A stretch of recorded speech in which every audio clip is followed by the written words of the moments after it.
This channel does not promote any violent, harmful, or illegal activities. All content provided by this channel is meant for an educational purpose only. আরো একটা গুরুত্বপূর্ণ বৈঠকের কথা আপনাদেরকে বলি। মুখ্য নির্বাচনী আধিকারিককে নিয়ে আজকে ভার্চুয়াল বৈঠক করতে চলেছে কমিশনের ফুল বেঞ্চ। অবশ্যই জানার চেষ্টা করব এই বেঞ্চে কারা কারা থাকবে এবং অত্যন্ত গুরুত্বপূর্ণ কোন বিষয়গুলো নিয়ে এই বৈঠকে আলোচনা হবে। শ্রাবন্তী সাহা জানাবেন। শ্রাবন্তী, তথ্যগত অসঙ্গতির জন্য এবার ফের আরেকটা ভার্চুয়াল বৈঠক হবে, কারণ বিভিন্ন জেলা থেকে একাধিক তথ্যে অসঙ্গতির মিল খুঁজে পাচ্ছে কমিশন। কোথাও গিয়ে দেখা যাচ্ছে যে যে ডকুমেন্টস গুলো, অর্থাৎ যে 12টি ডকুমেন্টস আপলোড করার কথা ছিল সেই ডকুমেন্টস এর বদলে অন্যান্য ডকুমেন্টস আপলোড করা হচ্ছে। মাইক্রো অবজারভার যারা রয়েছেন তাদের যে ধরনের রিপোর্ট তৈরি করার নির্দেশ দেওয়া হয়েছে সেখানেও অনেক গাফিলতি নজর হয়েছে, ইত্যাদি। যাতে তথ্যগত কোনো ভুল না থাকে, পূর্ণাঙ্গ তালিকা প্রকাশের আগে যতটা পারা যায় একেবারে 100% অ্যাকিউরেট করতেই এই ধরনের বৈঠক বারবার করছে কমিশন। আজকে সঞ্জয় কুমার তিনি আসছেন, থাকছেন জ্ঞানেশ ভারতী ভার্চুয়ালি, থাকছেন বিশেষ রোল অবজারভার, বিশেষ পর্যবেক্ষক সুব্রত গুপ্ত, একই সঙ্গে সিইও মনোজ আগরওয়াল। বেলা 11টা থেকে এই বৈঠক রয়েছে কমিশনের দপ্তরে, এবং তারপর এই বৈঠকের পরে তথ্যগত বিষয় নিয়ে যাতে আরেকটু সতর্ক হয় সমস্ত ডিইও থেকে ইআরও যারা রয়েছেন এবং মাইক্রো অবজারভাররা, তারই নির্দেশ দেওয়ার কথা মনে করছে কমিশন। ধন্যবাদ শ্রাবন্তী।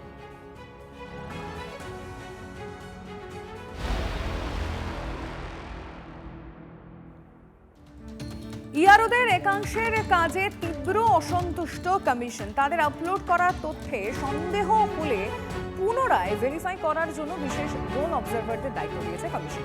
সূত্রের খবর, কলকাতার এক ভোটারের শুনানিতে আধার ও প্যান নেওয়া হয়েছে, যা 11টি তথ্যের মধ্যে গ্রহণযোগ্য নয়। অথচ দক্ষিণ কলকাতার এক ইআরও লিখেছেন তিনি পাসপোর্ট ভেরিফিকেশন করেছেন। এই সব তথ্য ফের খতিয়ে দেখার নির্দেশ কমিশনের। ডিমোশন দিয়ে কি পদ থেকে সরিয়ে দেব, কড়া হুঁশিয়ারি কমিশনের।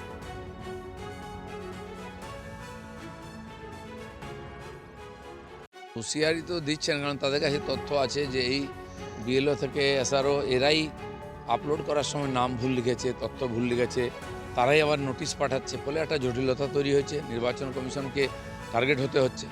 কিন্তু এর পিছনে টিএমসির চক্রান্ত আছে, তারা এদের দিয়ে এই জটিলতা তৈরি করছেন যাতে এসআইআরটা ঠিক সময় কমপ্লিট না হয় বা ওই ভুয়ো নামগুলো বাদ না যায়। সবই তো রাজ্য সরকারের কর্মচারী, আর রাজ্য সরকার যেহেতু চায় না এসআইআর হোক এখানে, তাই পশ্চিমবাংলায় কেবল জটিলতা তৈরি হচ্ছে, কারণ ওই কর্মচারীদের দিয়ে করানো হচ্ছে। সেটা কেন্দ্রের ঘাড়ে বা কেন্দ্রীয় নির্বাচন কমিশনের ঘাড়ে চাপানো হচ্ছে, বিজেপিকে টার্গেট করা হচ্ছে। কিন্তু সবটাই চক্রান্ত, সবটাই টিএমসির দ্বারা করা। রোকা তো যাবে না, কিন্তু যেই নামগুলো এখনও রয়ে গেছে, ভুয়ো নামগুলো ঢোকানো হয়েছে, সেগুলো যেন বাদ না যায়, তাহলে টিএমসি ইলেকশন জিততে পারবে না, ওটাই ওদের সম্পদ। সেই জন্য এটা লেন্দি করা হচ্ছে, জটিল করা হচ্ছে, যাতে ইলেকশন কমিশন রেগে মেগে ছেড়ে দেয়। সেই যে বেশ কয়েক লক্ষ নাম রয়ে গেছে ভুয়ো ভোটারের, সেটা যাতে থেকে যায়।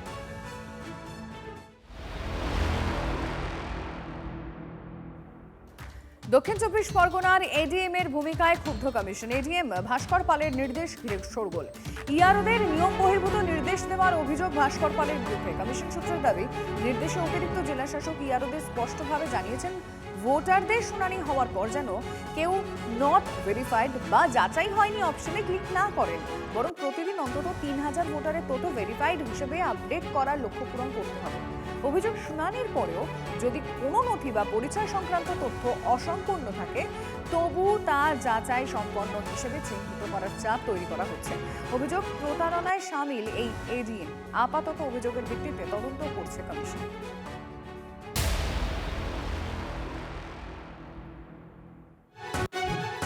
তিন আইএএস অফিসারের বদলি বাতিলের নির্দেশিকা পুনর্বিবেচনার আর্জি জানিয়ে কমিশনকে চিঠি রাজ্যে এসআইআর এর কাজে পর্যবেক্ষক হিসেবে ওই 3 আধিকারিকের নিয়োগ করেছিল কমিশন। আইএএস অশ্বিনী কুমার যাদবকে উত্তর ও দক্ষিণ দিনাজপুর, রণধীর কুমারকে উত্তর 24 পরগনা ও কলকাতা উত্তর এবং স্মিতা পান্ডেকে পূর্ব ও পশ্চিম বর্ধমান এবং বীরভূমের পর্যবেক্ষক করা হয়েছিল। অভিযোগ, কমিশনের অনুমতি ছাড়াই তাদের অতিরিক্ত দায়িত্ব দেয় রাজ্য। অশ্বিনী কুমার এবং রণধীরকে অতিরিক্ত দায়িত্ব দেওয়া হয় এবং স্মিতা পান্ডেকে বদলি করে দেওয়া হয় অন্যত্র। নবান্নের নির্দেশিকার কথা জানতে পেরে পদক্ষেপ করে নির্বাচন কমিশন। রাজ্যের মুখ্য সচিব নন্দিনী চক্রবর্তীকে চিঠি দিয়ে কমিশনের তরফে জানানো হয় অবিলম্বে রাজ্যের নির্দেশ বাতিল করতে হবে।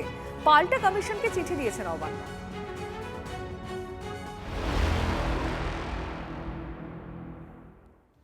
পরে খবরে নজর রাখবো, তিস্তায় ঝাঁপ দিয়ে আত্মঘাতী শিলিগুড়ির এক বিএলও।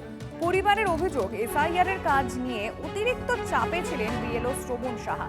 বৃহস্পতিবার সেবকের মংপুতে তিস্তায় ঝাঁপ দিয়ে আত্মহত্যা করেন তিনি। দেহ ফিরিয়ে আনা হয়েছে শিলিগুড়িতে। মৃত বিএলওর পরিবারের সঙ্গে দেখা করেন শিলিগুড়ির মেয়র গৌতম দেব।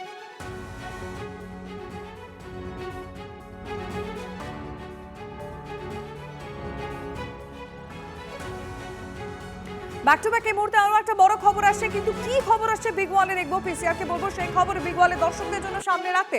এই মুহূর্তের ব্রেকিং নিউজ, এসআইআর আতঙ্কে আবারও মৃত্যুর অভিযোগ সামনে আসছে। আবারও মৃত্যু এসআইআর আতঙ্কে। এসআইআর আতঙ্কে মৃত্যুর অভিযোগ সামনে আসছে। শুনানিতে ডাক পাওয়া যুবকের গলায় দড়ি দিয়ে আত্মহত্যার অভিযোগ। হারোয়ার ভুবনপুর গ্রামের শোরগোল। মৃত যুবকের নাম বাপ্পা মণ্ডল, বয়স 35। জানা গিয়েছে মৃত যুবকের বাবা মা স্ত্রীর নামেও শুনানির নোটিশ এসেছিল। 23শে জানুয়ারি ছিল শুনানির ডেট, সেদিন না যাওয়ায় পরবর্তী শুনানির তারিখ পরে 29শে জানুয়ারি। অভিযোগ, তার আগেই গলায় দড়ি দিয়ে আত্মহত্যা বাপ্পা মণ্ডলের। বিজেপি তৃণমূল রাজনৈতিক চর্চা তুঙ্গে। লাস্ট 23 তারিখে ওর একটা হিয়ারিং ছিল, তো ওদিনও তো ওখানে প্রেজেন্ট থাকেনি, কিন্তু আজকে গেছিলো। আজকেও আবার রিহিয়ারিং ছিল। তো সেখানে যাওয়ার পরে অনেক লোকজন দেখার পরে, পুরো ফ্যামিলি সেখানে হিয়ারিংয়ের জন্যই ছিল। তো অনেক লোকজন দেখার পরে ও বাড়িতে আসে এবং বাড়িতে এসে নিজের হয়তো নিজেকে সামলাতে না পেরে এই সুইসাইডটা করে ফেলেছে। অ্যাকচুয়ালি বাড়িতে কজনের নোটিশ এসেছিল? বাড়িতে ওনাদের সবারই নোটিশ এসেছিল, সবারই নামে নোটিশ ছিল। ঠিক মা আছে। বাবা থেকে শুরু করে ওদের বোনেদের নাম থেকে, প্লাস ওর ভাই ওনার নামেও ছিল। এই কথাই তো আমাদের জননেত্রী মমতা ব্যানার্জি বলতে চাইছেন। এই অনৈতিক এসআইআর যা বাংলার মানুষের প্রায় 150 মানুষের প্রাণ কেড়ে নিয়েছে। গোপালপুর 2 নম্বর অঞ্চল হারোয়া বিধানসভায় আজকে আবার একটা প্রাণ বলি হল। তো আমরা এর দায় সম্পূর্ণ এই অগণতান্ত্রিকভাবে এসআইআর করার জন্য নির্বাচন কমিশনের ঘাড়ে চাপাতে চাইছি, এবং এই মৃত্যুর জন্য বিজেপি পরিচালিত নির্বাচন কমিশন জ্ঞানেশ কুমার দায়ী। আমরা এই ধরনের মৃত্যু আর কত দেখব?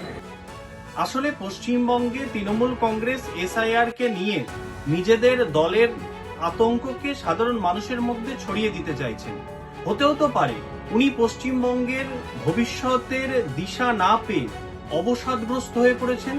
উনি পশ্চিমবঙ্গের বেকার সমস্যার কথা চিন্তা করে, পশ্চিমবঙ্গের কর্মসংস্থানের অভাবের কথা চিন্তা করে, পশ্চিমবঙ্গের স্বাস্থ্যের বেহাল দশার কথা চিন্তা করে, কিংবা পশ্চিমবঙ্গের শিক্ষা ব্যবস্থা যে পুরোপুরি ধ্বংস হয়ে গেছে এবং দুর্নীতিতে ভরে গেছে, এর ফলে অবসাদগ্রস্ত হয়ে উনি এই কাজ করেননি। তো তৃণমূলকেই এর জবাব দিতে হবে, কেন তাদের রাজত্বে বারবার মানুষ এই ধরনের পথ বেছে নিতে বাধ্য হচ্ছেন।